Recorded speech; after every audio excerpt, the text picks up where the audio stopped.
Welcome back to Project Nippon X, and today we're asking the big question. Is this the future of phones? Japan just created something amazing, and after putting it through its paces, here's my full review covering the exterior, interior, performance, and price.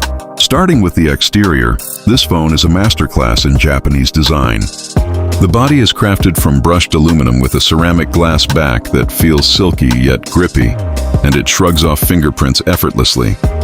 At just 7.9 millimeters thin and weighing under 190 grams, it's one of the most comfortable flagships I've held. The edges curve gently into the frame, the buttons are tactile and clicky, and the camera module sits almost completely flat. It comes in midnight black, pearl white, and a gorgeous indigo blue with full IP68 water and dust resistance. Now the interior.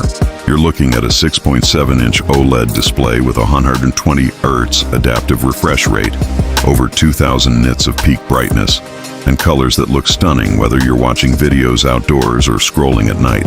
Inside, there's a latest generation flagship processor, 12 GB of RAM, and storage up to 512 GB. The 5,000 mAh battery comfortably powers through a day and a half, and 65-watt charging takes you from empty to half in about 20 minutes. The camera setup includes a 50-megapixel main sensor with excellent night shots, a sharp ultra-wide, and a 5x optical zoom telephoto.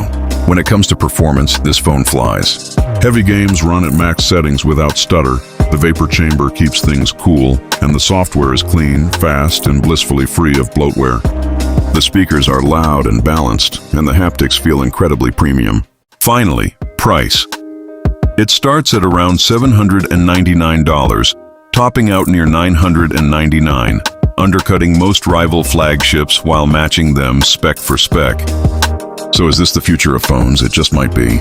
If you enjoyed the video, smash that like button, subscribe to Project Nippon X, and ring the bell so you never miss an upload.